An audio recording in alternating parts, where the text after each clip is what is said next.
minutes left before Yeah, time to I go know. live. That's what always happens. That's what always happens. We think that we have more time. Meanwhile, the counter is like, it's showtime, you stupid bitches. Go! Yeah, right? Go! Good morning, everyone. It is January 20th, 2023. Oh my goodness. Yeah. Everyone's waking up. Everyone's still waking up. That's what's going on. Oh my gosh. You don't say I everyone's waking up because it makes me think of the Folgers in your cup, which Oh, then, no. but then it takes me to this Richard Gere meme. No! No It's Richard Gere gerbils memes. in your butt, and I'm Although- not even there today. All I have to say though, if the best part of waking up is Folgers in your cup, go back to bed. Go back to sleep. Oh my god. What day is it today? It's Friday. Friday. It is Friday. It's Friday. You ready for this? No, absolutely not. But we're going to do it anyway. The views and opinions expressed within the video content found on the Indie Comics Network are those of the speakers and do not necessarily reflect the views or positions of the Indie Comics Network or its sponsors.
I love that song. I really do. I love the way my if I danced, I would dance to that. Yeah, no, I really love the way my trailer came out.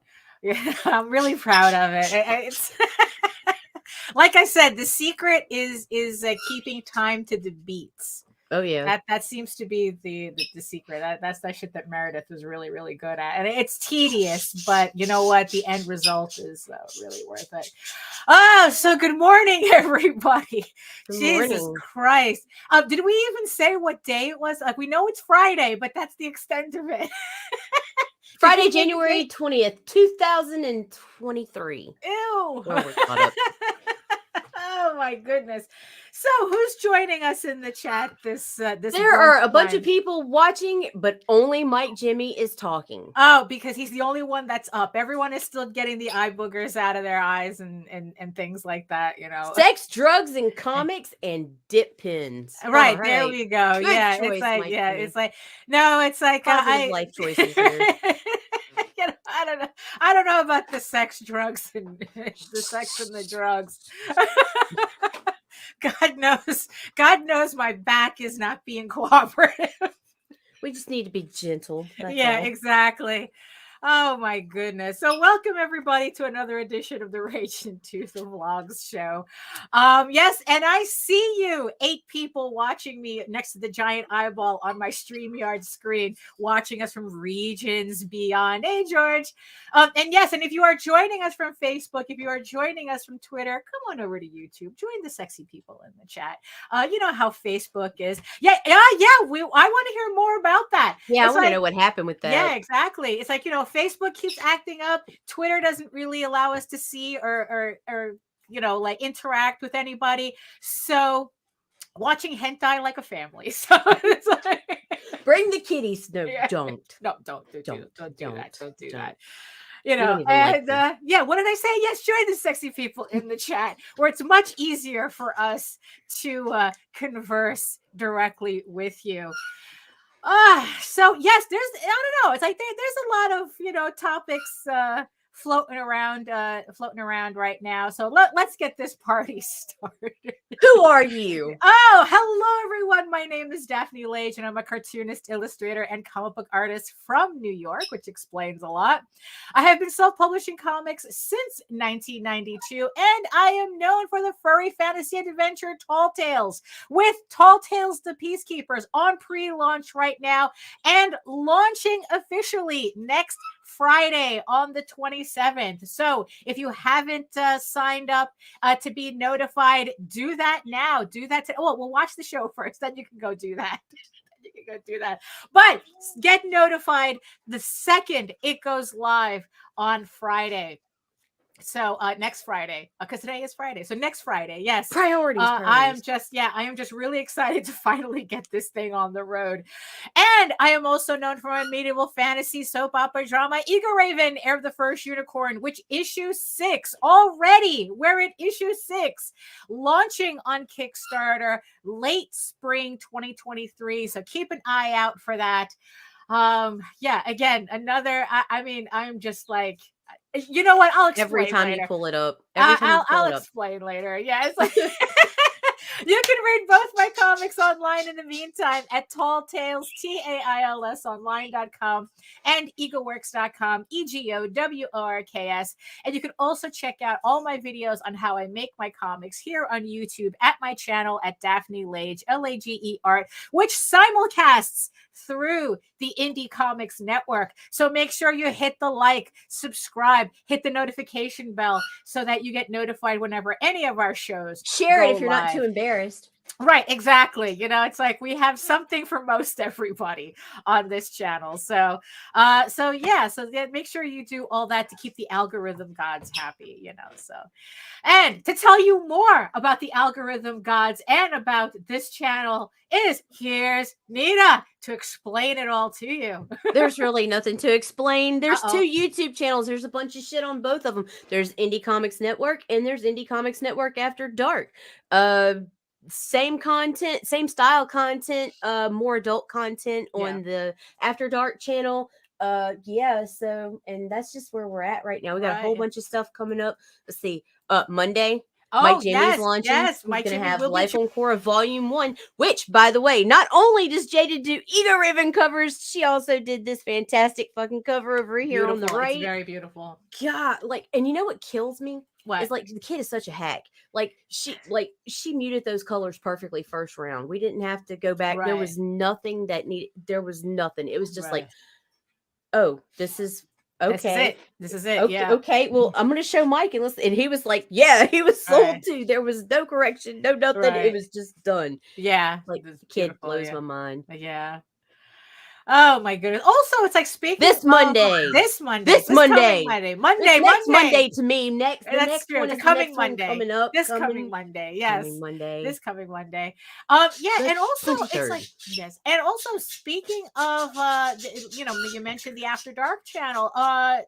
Nina, I think, is about to start her new show. Yes, she has a show coming up. She's starting this month.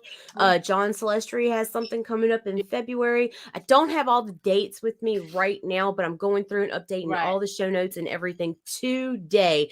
So anything you find that you can look up on the network is going to be up to date as of this afternoon. Right. There you go. Excuse me, I have sympathy sniffles because the cat still has still has his cold. It's only been 5. It feels like it's been forever, but no, he's only had his cold for 5 days. Hello, Frank. And and he is such a miserable little schmuck. He looks exactly the way Nita looked when she had her head cold and like sniffling, and she's all squinting. He can't open his, he can barely open his one eye because it's like, oh, my nose. And but he's still eating, he's still drinking, he's pretty much doing everything normally. He just looks miserable.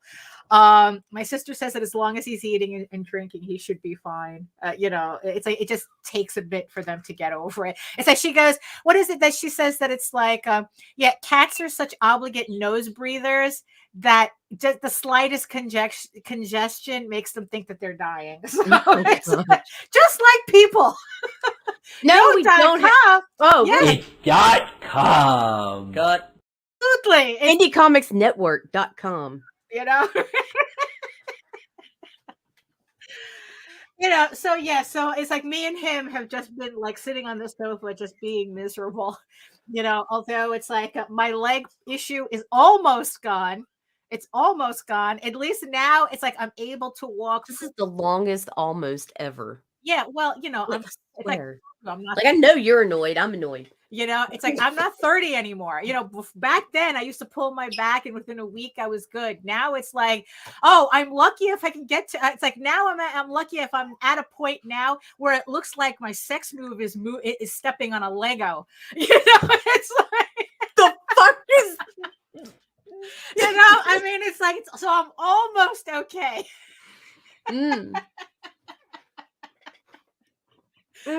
Almost okay. So it's like, yeah, so it's just like super annoying. And yesterday especially I had to be really careful with my back because I felt that pull again that got me in this mess to begin with. So it's like, okay, I'm not even tying my shoes, I'm not even doing anything. I'm just gonna sit here and I'm just gonna draw. So at least I was able to do that. So there you go. So what you've been up to, Nita? Catching up. I had almost 2 weeks downtime where I was moving, but I was moving very slow. So I've got a bunch of shit to get caught up on. I got the notebook, and the notebook is like full. Right. It's like you had said that like a couple of days of having a cold put you 2 weeks behind or something. Yeah, and then it just got even. It just built. It was the worst timing possible because I got sick right as everything started picking back up. It's like I couldn't have been sick 2 weeks before when it would have been convenient to be on my ass in a bed. Yeah. No, it had to happen when work picks up. Oh, no. This has been look, it's like we're not even at the end of the first month yet, and it's like, oh, this fucking year. I know, right? I mean, it's like it's just been what is it? I think everything's in retrograde right now. So well, we had the new network launch, and that coincided with the timing and me being able to sync up and meet up with everybody. And then I have a stack of edits. It's unbelievable. Right. Thank God I just sat down this morning and was looking and put everything in order as to how to hit them and still make all the deadlines without putting anybody behind, because that would really fucking suck. Right. Just trying to being behind sucks. Right. No. It really does. Because it's like, it just, no. Luckily, it's like I've been able to catch up with most of my stuff. It's like I don't know if it's the Duplos. Those are the big ones, right? Yeah, exactly. The baby Legos. What is it? It's like, so I was so excited because I don't remember if I mentioned it on Monday, because I don't remember when I did it because that's just how much of a blur everything is. I finally finished the layouts to Eagle Raven issue 8, and I couldn't be more thrilled. So I was able to knock that right off my list.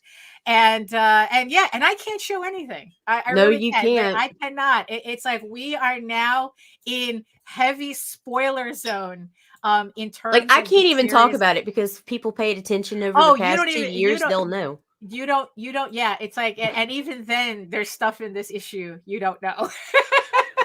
there's more. I There's more. hate you. Yes, you right. But look, I do it for the good of the story. So that's, unfortunately, that's how it goes. I mean, it's kind of like just kind of weird. Like, I keep talking about how much I love these characters and this, that, and the other thing. And then I get this moment. It's like, oh, I love you so much. Time to torture you. So Oh it's, my like, goodness. it's just kind of like, that's how the story goes. But I was just really happy. I was even happier to find this out yesterday too. Which fun. So I finished, so what it is, I put together a rough I guess, like, I put together like a rough edition of the volume 2 trade paperback to see all the pages, to see how they all work together and whatnot. And when I was going through the last issue 8, that was just in the layout stage, what I realized was that a lot of those panels are ready to go, which means that I can actually ink those panels exactly the way they are now. Like, I was able to sketch them in tight enough that it's like, hey, I could just ink those and get them over with. Because what I would usually do is that I would like tighten up the pencils even more, get everything in blue line and then ink. Right. And realize, wait a minute, I can actually save some time now. These pencils are actually tight enough. I mean, there's still a lot of panels that I do have to that I do have to tighten the pencils on to blue line properly for me to ink it properly. But there's just as many panels where it's like, hey, I could just go straight into this. So I'm actually pretty excited about that, because that'll save me a lot of time, and it makes finishing just look more attainable, because like, oh, I just have to start inking these panels and then work on the other panels later, and then it's like, oh snap, I might actually, I don't want to get too cocky, that's the thing. I don't want to get too cocky with it, but you know what, I was just like, it really put me in a really good mood to realize. Yeah, when you're debating on tying your shoelaces, you shouldn't get cocky about anything. Right. No, absolutely. Absolutely. So so at least, that puts me actually closer to finishing what I need to do for this year, so I'm very excited about that. And here's the other thing too. I got so excited because of that. I actually jumped ahead on my What? on my schedule board. And for those of you who follow me on Facebook, you know the joke, right? You saw the post, right? I am not renaming Eager Raven Medieval Unicorn Viking Slut, But I am doing a one-shot. You know what? The joke was just way too funny, even, and it's like, you know what? I think for as much shit as we talk about, like what makes money on Kickstarter and what doesn't, but especially what seems to make money on Kickstarter, even if it is just 20% of the entire what's on Kickstarter, there just came a point where it's like, you know what? Fuck it. I'm you know what? Let's prove this theory. I mean, it's like, if this is the type of book that people want to see on Kickstarter, that people are, it's like, you know what? Let's try it. Screw it. Let's have some fun with it. So it's like, yes, it's actually the name of the one shot is The Unicorn King's Daughter, which is a complete ripoff of the Conan story, which is part of the fun. It'll all make sense in the one shot. So this story, so this story is just me not only just completely pandering, but you know what, honestly, it's in the end, it's just me pandering to myself, because like, what, screw it. Good luck with that. It took me 2 years. Yeah, exactly. I like I said, I really suck at checking my friends, the friends thing on Facebook, so bear with me. So for those of you who don't follow me on Facebook, which you should because you miss out on a lot of stupid shit like this. So it's like, yes, it started off as a Facebook joke because we were debating about silly titles that seemed to make it on, like just the whole actually it was kind of a goof on Caleb Palmquist, who did a book called Unicorn Vampire Hunter, and then he did another book called Vampire Detective in Space. And just these books. He does these books with these silly titles. And when he was being interviewed on Tyler James's Comics Launch podcast, there was asked, it's like, what do you think helped with your success on Kickstarter? And he straight up goes, it's the silly title. I really do think it's the silly title. And, and it's like, he was being facetious, but you know what? When it comes to algorithms, we never know, right? So I had made the joke on Facebook. It's like, no Kickstarter algorithm. I am not changing Ego Raven's name to Medieval Unicorn Viking Slut. And the more I thought about it, the more it's just like this idea popped into my head. And it, and it was just like, you know what? Let's test this theory. Let's test this And then theory. there was a cover. And then there was a cover, right? And then, first there was a logo. Then there was a cover that only Nita saw, right? And then there was the doodles kind of hinting at this, where it's, and it just turned into like this mess of a thing. And I'm sitting there going, I can make this work. I can make this work. So, so it's like, so it's going to have, so it's just like, so I pretty much like, you know what? I'm going to like, just have fun with it. I'm going to put together this story that's based on the Conan story, The Frost Giant's Daughter, very loosely based on and abused. And we're just going to see how this does as a one shot on Kickstarter. I mean, it's probably I'm trying to keep it short, probably 16 pages at most. It's going to have a double cover. It's going to be like kind of like a flip book, where you get the Unicorn King's Daughter and the actual cover on the front, but when you flip it, you get Medieval Unicorn Viking Slut on the back. And it's just going to be silly. It has everything in it. It has werewolf Loki in it. It has a half-naked Ego Raven running around. It has softcore porn. It has the doodles coming to life at the end. It's a whole mess. It's a whole thing. Like I said, we're having fun with it. And you know what? I really am excited at the idea of having a Kickstarter that says Medieval Unicorn Viking Slut in the title. Are you going to be able to use slut in the title? Well, you know what? We're going to find out. We're going to find out. I think that, I don't remember if it was you when we were talking about this the last time, that,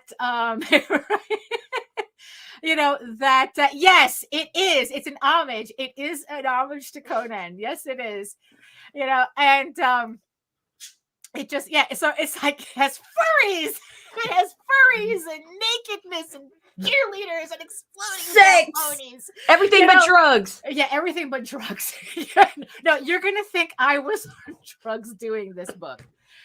So I'm already like sketched out page 5, and it's just the more I do it, just the more fun I'm having with it. And it's like, it's just, you know what? It's the type of thing, like the feeling that I had after I finished laying out issue 8, and then the feeling that I'm getting just doing the layouts for this short story, this short experimental story for Kickstarter.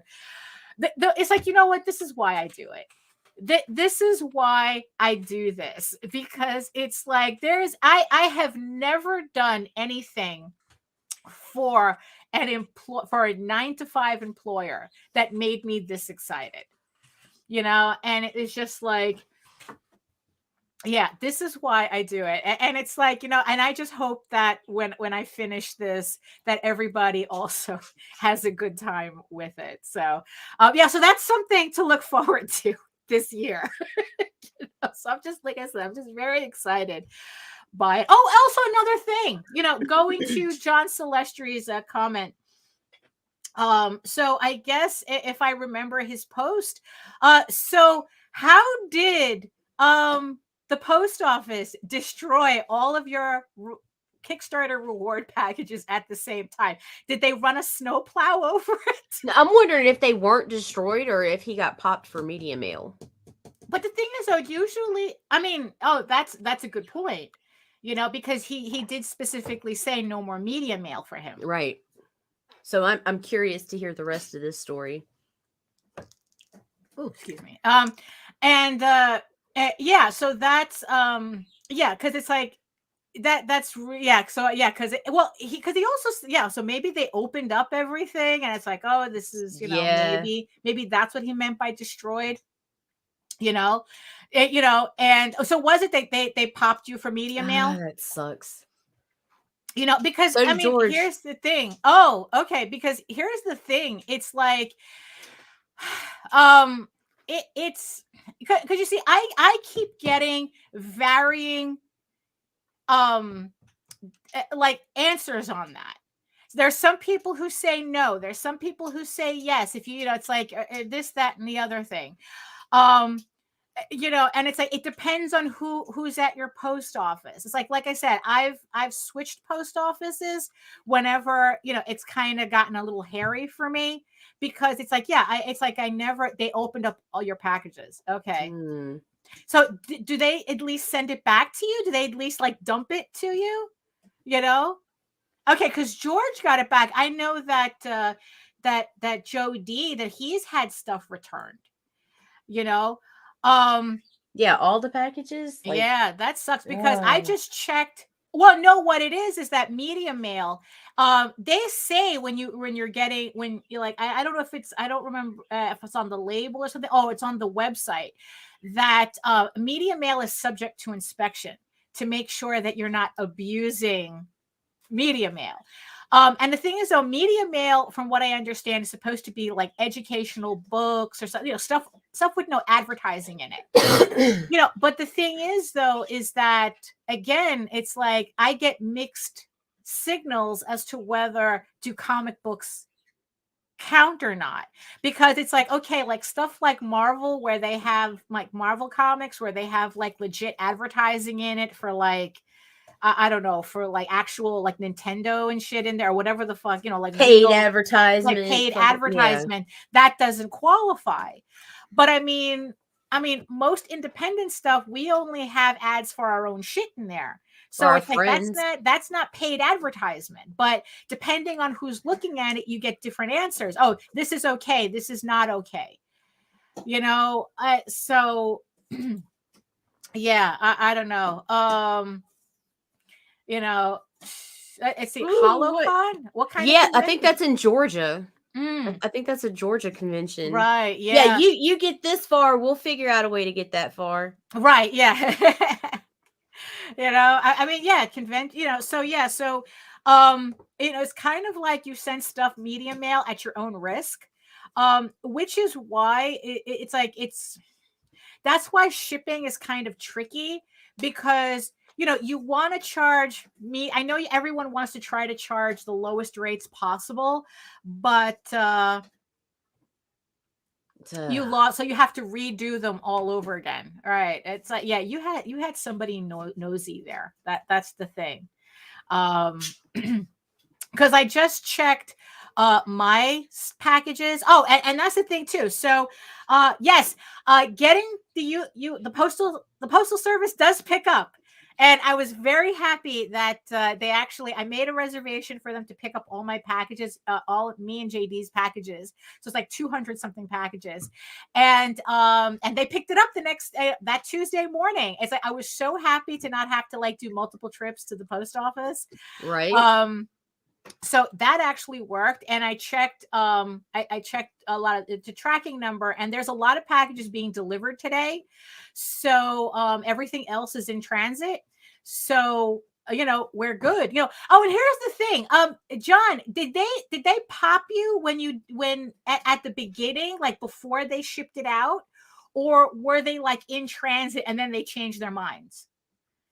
Because it's like I'm kind of wondering if they like someone popped you when you dropped them off, and then I mean, but did they pop you when you dropped it off? Like you dropped it off and then like the next day? Because it sounded like it happened really quick. I mean, like I said, it's oh. Yeah, I bet Oh, you well, did. that's Yeah, yeah, get your meds. That's you see, that's the thing. You don't want to that's why in certain cases, like depending on where you are, I know that look, it's like I know that we have the Gemini mailer, coupon code. It does work. Raging 10. I bought all my bags and boards with that and saved, $60. It was wonderful. But the thing is, though, it's like I think depending on where you are, right? Okay, so it's like that's kind of a thing. So they kind of like know, really quick. You'll find out really quickly. If it's. God, Yeah, that sucks. that's the chance. I mean, that was kind of the thing that made me nervous about sending everything all at once as opposed to going little by little. I don't know, maybe for next time I'll probably just stick to going little by little, depending. I don't know. Like I said, it's um what was I saying? Oh, I was about to make a point. Oh, Gemini mailers. That I think that there's some places that actually recognize Gemini mailers, Yes. and they immediately open them up if it says media mail on it. Yep. So it's like again, you send stuff media mail at your own risk. It's a shame. It's like because like I said, they say no comic books. They say comic books. Also, here's the thing too. This is John and Jody both said they have pronounced outlining no comics. No comics. Okay. Yeah, because the Jody said the explanation he got is they don't distinguish between retail versus proof. Oh, I see.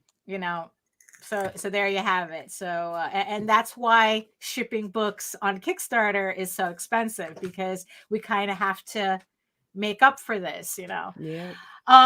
Speaking of shipping, so so this was the first fulfillment that I did.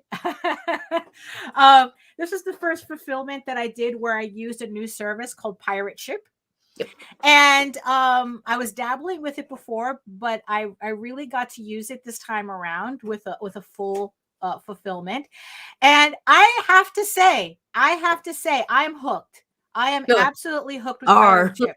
Yeah, it's like not sponsored, by the way, but at the same time, but we could be. We're open to it. Yeah, Call us. But at the same time, that the beauty of it is that they don't charge anything. It's not like stamps.com where I was paying $20 a month to use it. Oh, okay. So you got it. All right. Yeah. Because I know that some people are getting their packages today. So I guess, I kind of lucked out with a lot of my packages. So that, Pirate Ship, it really is. So one, it doesn't cost you anything to sign up.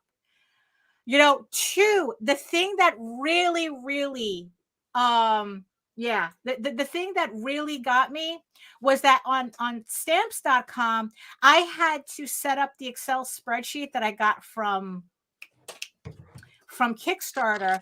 I had to set it up in a very specific way for it to work on stamps.com, and I hated that process. I hate working in Excel. It's just it's like it was very, and then it's like there were certain things that I still had to do manually, because it's like I like to have the backer numbers printed on the label, so when it prints out I know which package to put on. But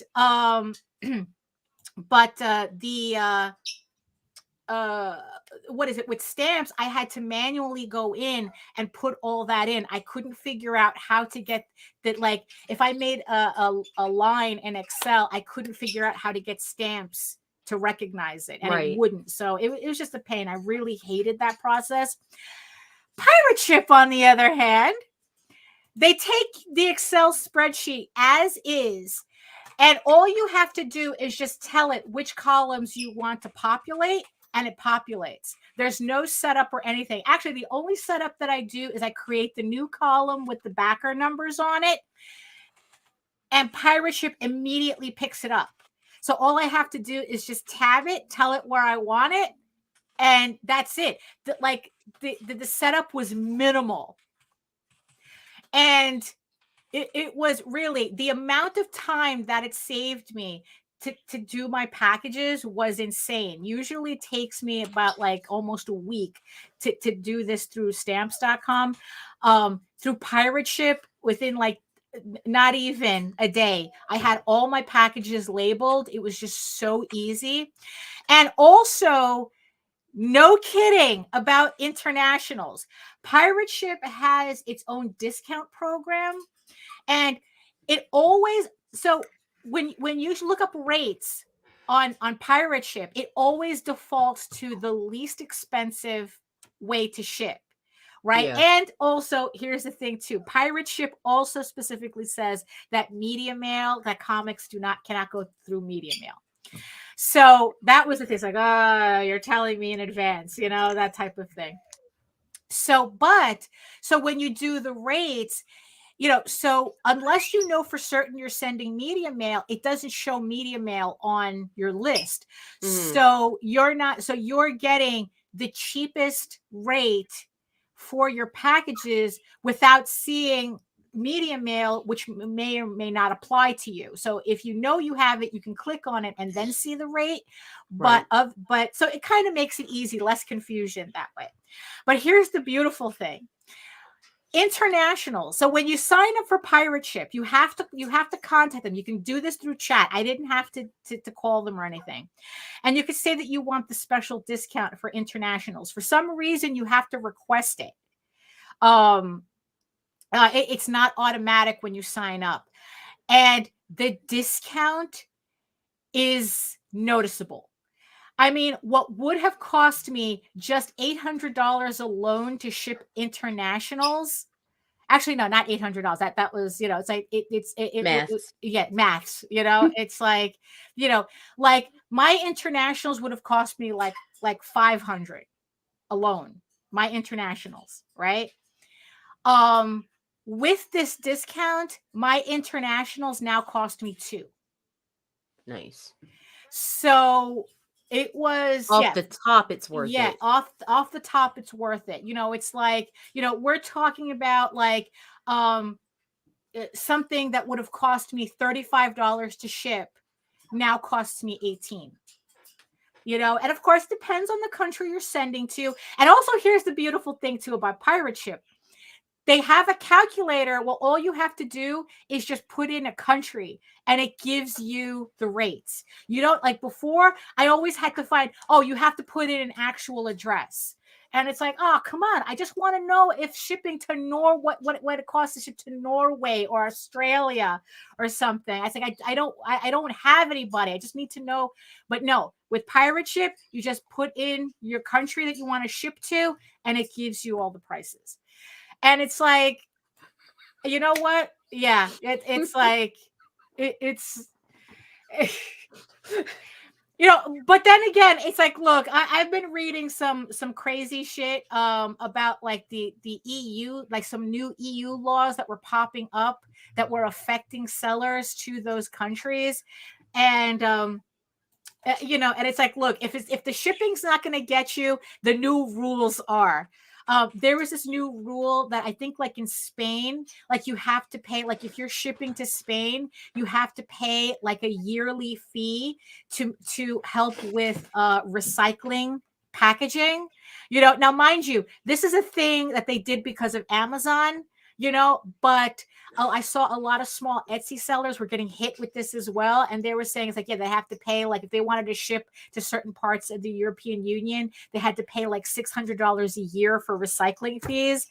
And it's like, they were like going, guess I'm not shipping to those countries anymore. So, Yeah, so I don't know what's going on. I mean, international just gets more and more complicated, you know. So yeah, so Pirate Ship, I highly recommend it. I was really happy with the way everything turned out. So yes, Pirate Ship, like I said, we're not sponsored, but it doesn't cost anything. It doesn't cost anything for to use Pirate Ship. So let's see. And what else? What else we're kind of, like I said, we're kind of all over the place today. It's like I didn't have like one particular topic to talk about, although C brought up something. Oh, you're gonna jump right into it. Well, it's like, what else are we doing? It's like we're already at the half hour mark. Fine. It's like, do you want to play a bump before we get into it to kind of segue into it, or okay, this is all we need, right? All right, okay. Stay a while and listen. Absolutely. So there. So C was talking about, and so I think it's like on one previous episode that we did, we were talking about the differences between having standards and gatekeeping, and what's the and I guess C had brought up kind of something to dovetail in with that, and he was talking about criticism, and it's like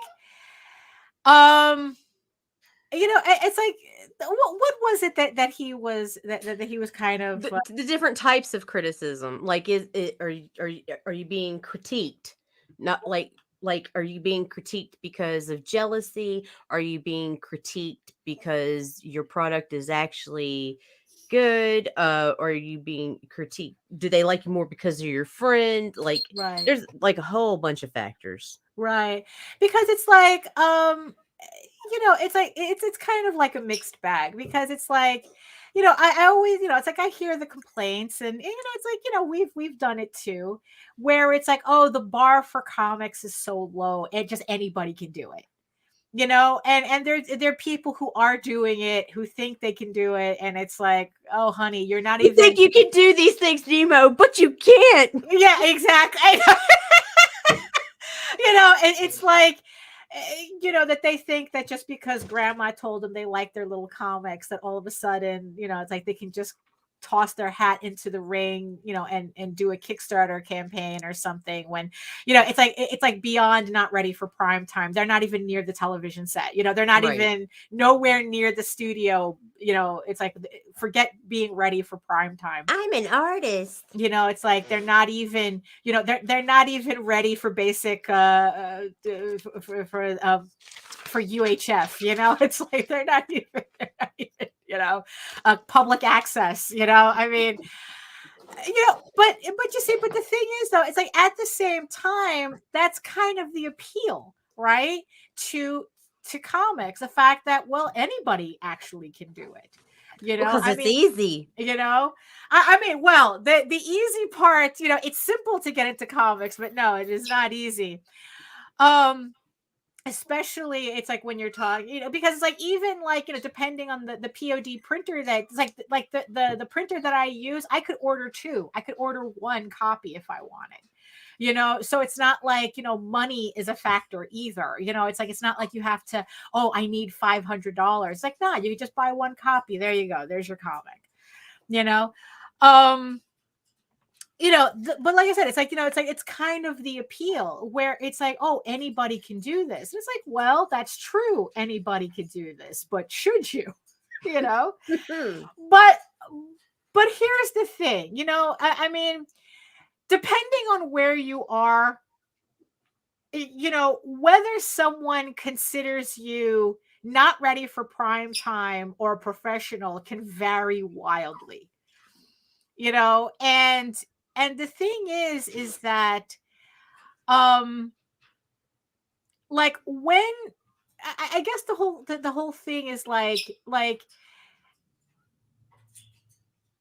is critique something that I mean, is it just something that we should just mind our own business and let everything just fall the way they do? Look, or I it's mind my like, business unless someone asks. And even if they ask sometimes, bruh, I'd rather you not. Like, I'll be right. like, please don't ask. Please just don't. Just don't. Because it's like, as kind of confident as I am with my work, I don't like asking those types of questions either. It's like I've always said that it's like, look, I know what my flaws are. I don't need to have that repeated. It's like, look, I know I need to lose 30 pounds, that type of thing. You I don't need to already point it that. out. Yeah, you don't need to point it out. You know, um, but the thing is, though, is like if I'm asking for something, it's like I think the most awkward thing that I had to do was, but at the same time turned out to be the most helpful, was when I was putting out issue 1 and I needed pull quotes, because it's like, oh, it's like if you have pull quotes on a campaign, it kind of like gives that social acceptance kind of thing going Right, on. right, Oh, right. if people liked it, maybe I'll like it type of thing, right? Right.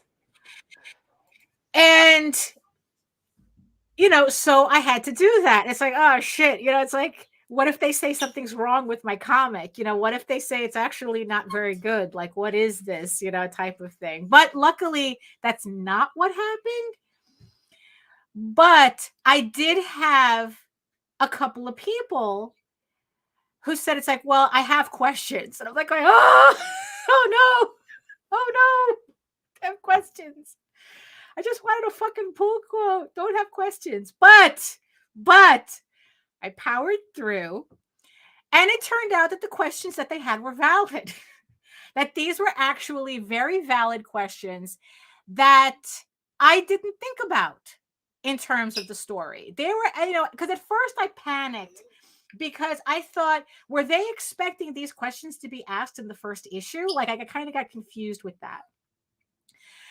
Were they expecting this to be? I mean, it's like, I can't answer all this. You're asking me for an info dump, this, that, and the other thing. And then it's like, then it's like I went through the whole emotion, all the emotional state, the stages of grief or whatever the fuck, whatever that is, right?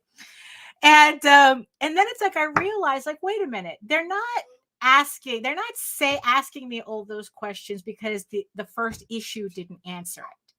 It's like this is how their brain is going. Like, it's like, okay, this is the first issue. These are the questions I already have on the first issue. Now, also, here's the thing, too.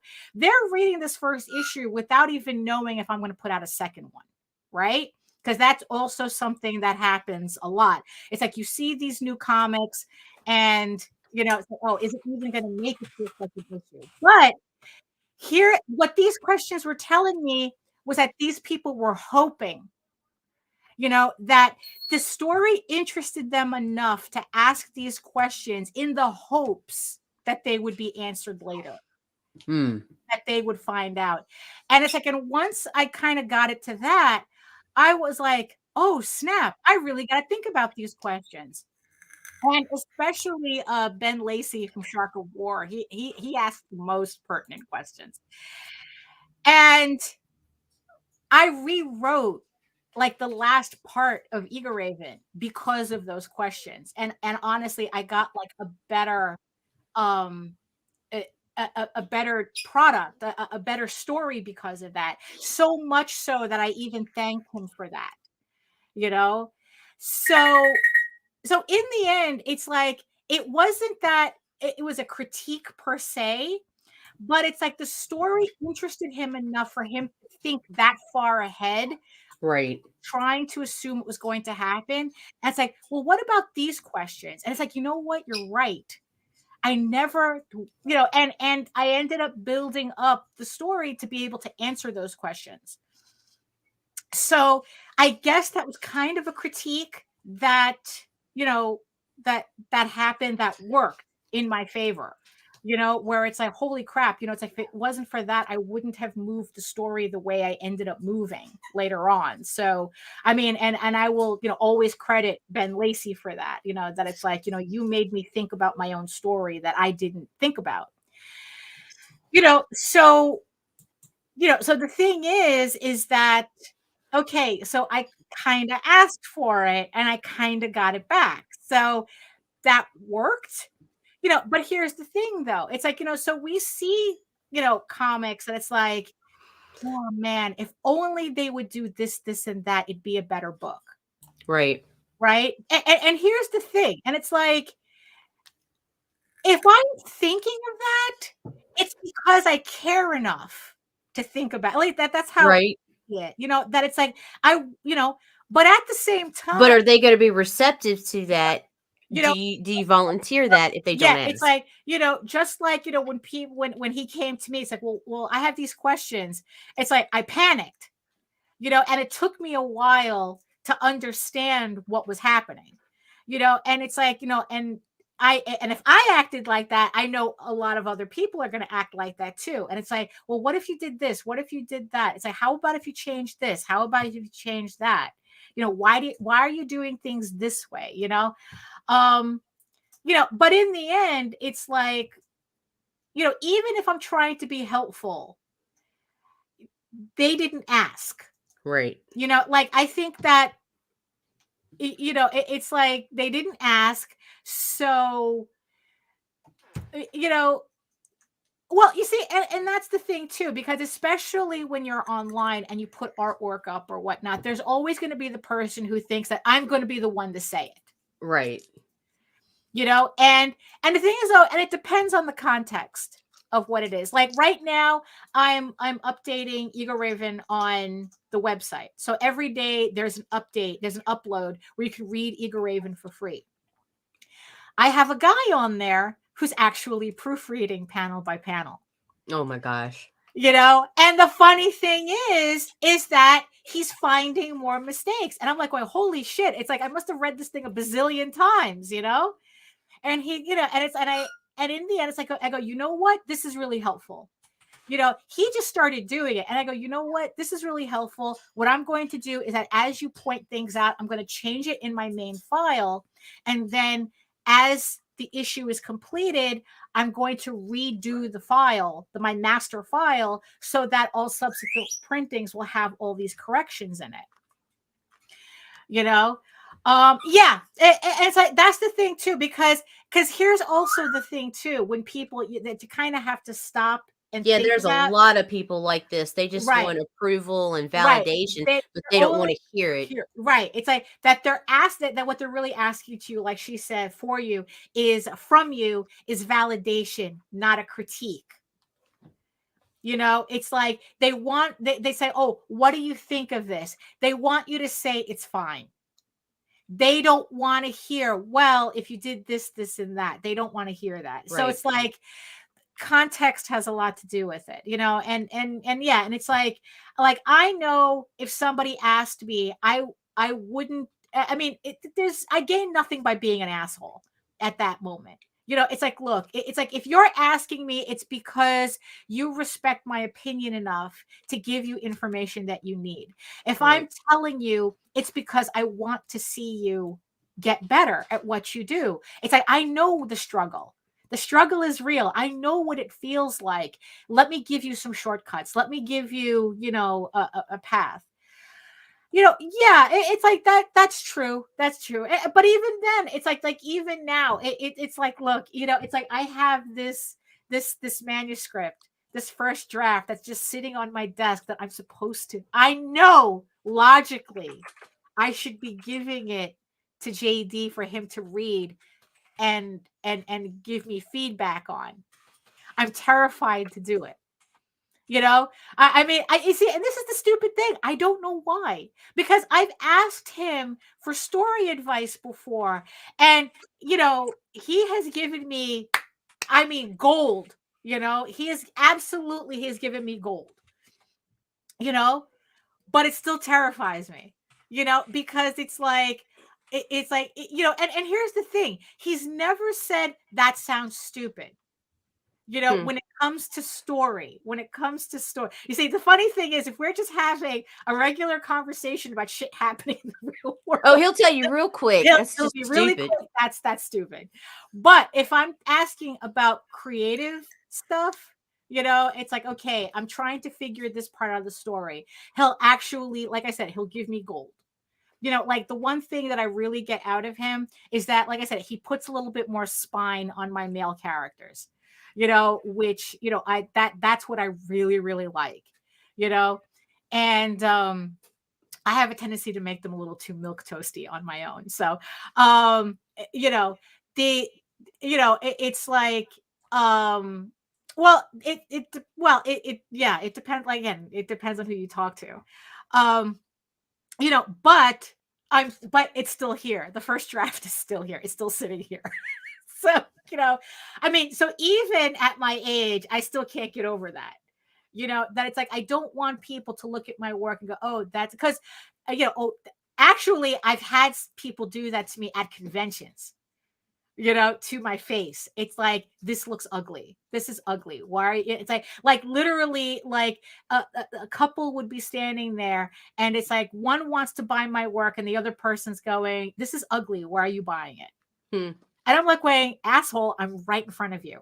I'm right here. You know, it's like, I'm the one that did that ugly shit. So, Right. What the fuck, you know? You know, and you know, and the thing is that also, I really do think that has a lot to do with people, that they don't see you as a creator, they see you as a salesperson. So you're no different than when they go to Home Depot and something, and you're just there, you know, guarding the aisles or something. You know, it's like, you know, it's like, so they're not making that connection that the person behind the table has anything to do with the work. So they think that they could just talk like that. You know,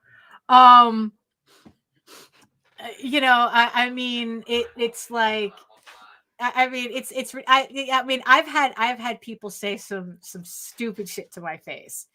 You know, it's like, you know, like it's just absolutely ridiculous. So it's like, yeah. So I understand, you know, like the hesitancy to hear critique.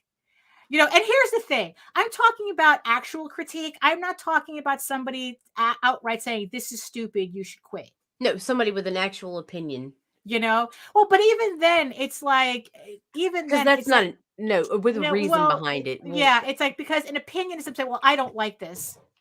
You know, it's like, okay, you're not telling me anything there either. You know, it's like, this sucks.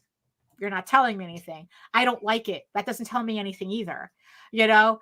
You know, so even if they have an opinion, you know, it doesn't mean anything, you know, unless it's very specific to what they're looking at, you know, because it's like, you know, it's like, because one thing that kind of like one thing that I'm always like one thing that I'm always like telling people, especially when I see their sketchbooks, and it's really obvious that they're trying to make aesthetic sketchbooks, where it's like, oh, you know, I'm trying to keep a sketchbook, but it's like, I can't keep up with making all these illustrations and whatnot, because they're trying to make an Instagram sketchbook where everything is like finished and aesthetic and whatnot. And I go, no, the whole point of a sketchbook is to get those wrists moving. You know, that's my whole thing with doing a sketchbook. Keep the wrists loose. And you're working in your sketchbook. It's figuring it out. You're not doing finished pieces. That's the way the doodles look the way they do when I post them. The whole point of the sketchbooks is just to slap shit on the paper, just to get the ideas out. The whole point is that I'm not going to, you know, worry about whether it's perfect or the lines are right or this, that, the other thing. Just brain diarrhea. It really is. And it's like, and what it is that, you know, you're creating this kind of like this muscle memory of being able to draw less self-consciously. Just draw.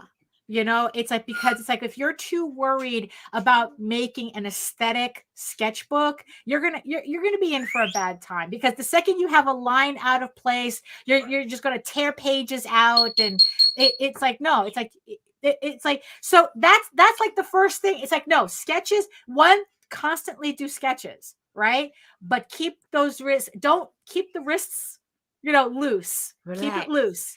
You know, relax. It's like, even if it looks ugly, even if it doesn't look perfect, that's the point of the sketchbook, because eventually you'll do it enough that your lines start to fall into place on their own, you know?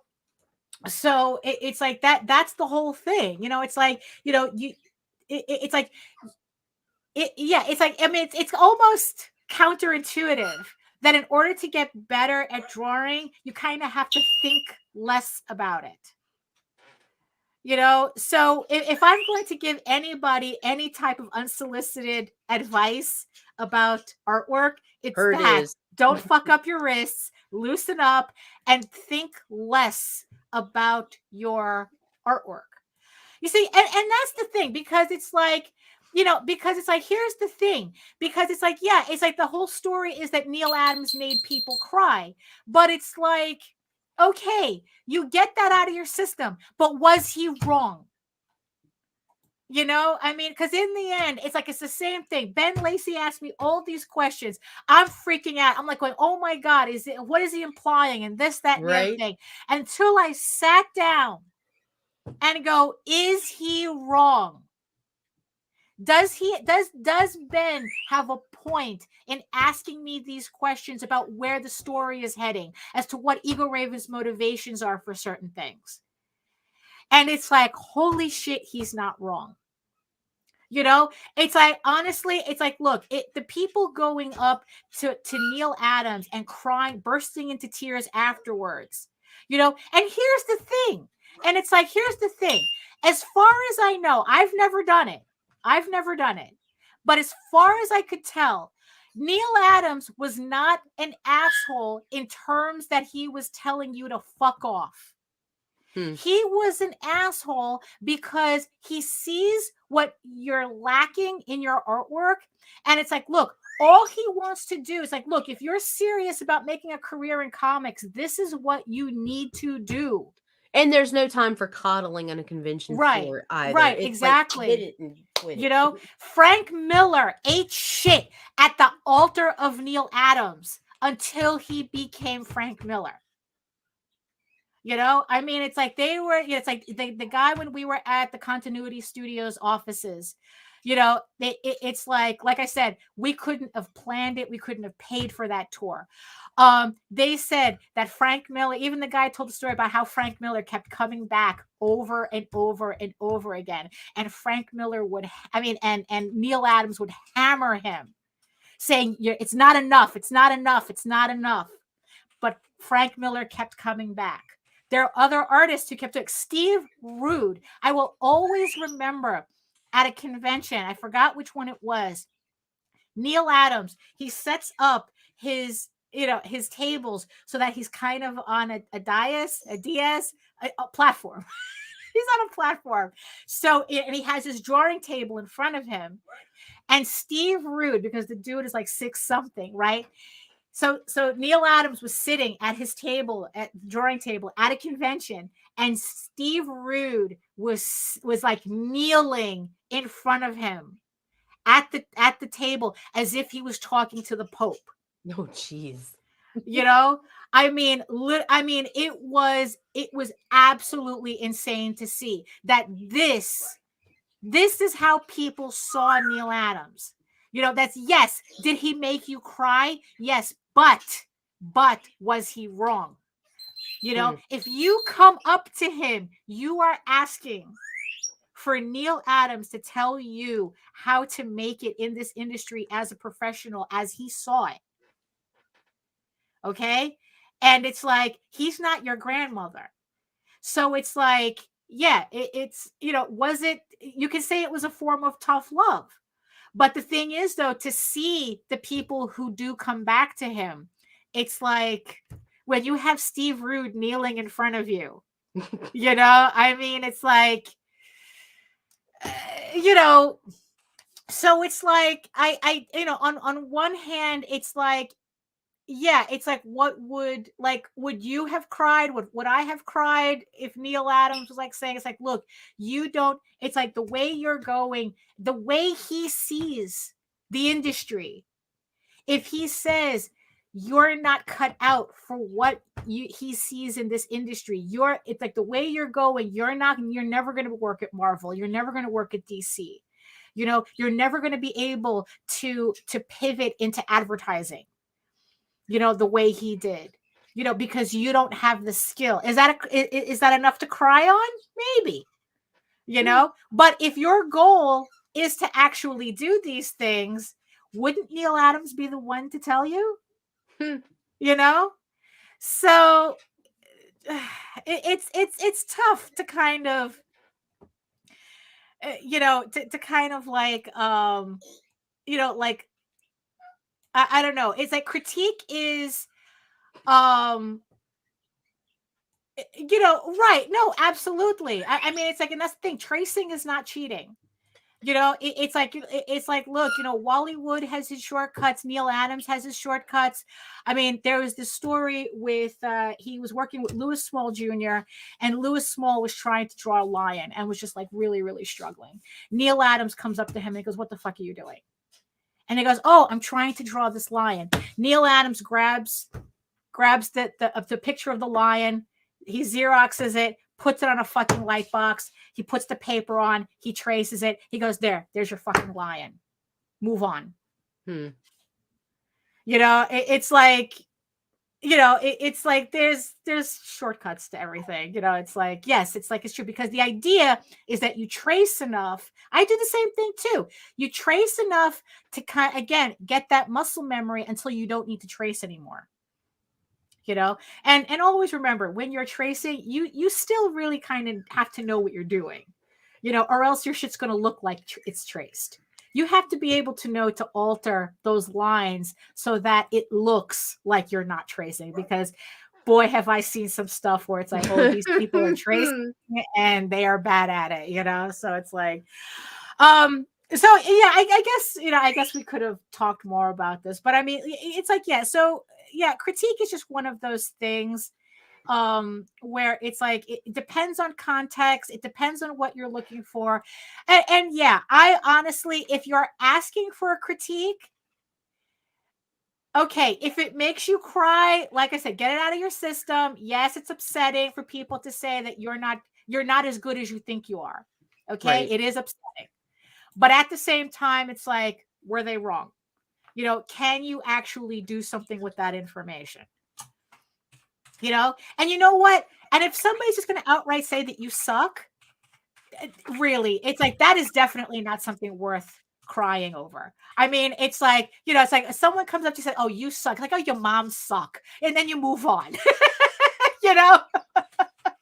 That's all you have to do. It's like, because that's how meaningless that is. I mean, it's like, look, it's like, if you're serious about getting better, ask the people that can give you that information. It's going to sting. Yes, it's any type of critique is going to sting on that first try. But like I said, are they wrong? Right. Learn something from it and move on. Get the tears out, get it out, and then move. And then it's like, work on that. Yeah, it's like, work on the artwork the way you're supposed to, because in the end, it's like, if you're satisfied with your artwork, you're in more of a danger zone than going to a critique from somebody. Being satisfied with your work is where your worst work will come out, and not in a good way. Right. Not, it's like, because the last thing you want to do is be satisfied with what you're doing. Always be moving forward, always be improving. Even Bernie Wrightson, at even after Frankenstein, he was like saying, "How can I do this better?" Tim Vigil was studying Bernie Wrightson, because Tim Vigil was going, how can I ink better? It's like, every professional that is still thinking, how can I do this better? And I think that as long as we keep that in mind, how can I make this better? What information do I need to make this better? I think it'll make the sting less, but it'll still sting. It's like, look, I'm saying this shit just as growth much for is my pain. son. Yes, growth is pain. Growth is pain, and boy, have I been in a lot of pain these past couple of weeks. And look, I'm saying this just as for myself, convincing myself, as I am. It's like, look, it's like, I'm in it with you. I'm in it with you. I cannot stand critiques. I cannot. It's like, look, I'm still a big baby when it comes to that shit, but I also know how important it is if I want to improve, you know? So yeah. So I don't know if this was the conversation that C was hoping for. So I don't know. He disappeared. I just hope he's still listening. Yeah, He brings so me it's that like, coffee, right. Yes, the exactly. mocha, Yeah. the hot You know, one. that's true. Thanks. Yeah. Yeah. There you go. Yeah. So I don't know. You have any thoughts on this, Nita? I mean, I'm good. I'm yeah. good. Yeah, because it's like we're already. I mean, because I can continue talking about this, but you know what? We got things to do. I got I got fun stuff on the drawing table to finish. Ooh. So you know, so yeah, so that's so that's all I got for everybody. You know, it's like if you want me to talk more about this, or you know, just mention it in the chat, and we'll get, you know, we'll or contact Nita. It's like, oh, can you talk more about this or that? We'll talk more about this on another show. So there you go. So that's it for me. I guess, you know, Nita, you said that you were good, just waiting on your coffee. I guess. So there you go. Yes. So that's all I got. And thank you for everybody in the chat for chiming in. It's like, yeah, it's tough for all of us. You know, and thank you to the lucky 13 people who are still watching us from regions beyond. Thank you for sticking with us in this hour where we're kind of all over the place. So, you know, but hey, it's like, that's why you listen, right? Just to see what we'll end up talking about next. You know, we're kind of like Howard Stern without being an asshole all the time. You know, it's like you just want to see what we just said. It's fine. But thank you so much for doing that. Yeah, it's like, but thank you for listening to us in the past hour anyway. So if you want to see more of my artwork and anything like that, IndyComicsNetwork.gmail.com. There you go. Yeah, and Nita will set that up for you. You can head on over to my main portfolio site at egoworks.com, EGOWRKS, where you can find links to all of my galleries and social media sites. But like I said, I mostly hang out on Facebook, where I tell my best jokes. Where all the doodles make sense. So it's like, you know, and this one shot will definitely make sense if you follow me on Facebook. So yes, we do see sketches, current work in progress, and live updates of everything that I'm doing. And again, you can catch all my videos here on YouTube at my channel at Daphne Lage, Lage Art, which also simulcasts through the Indy Comics Network.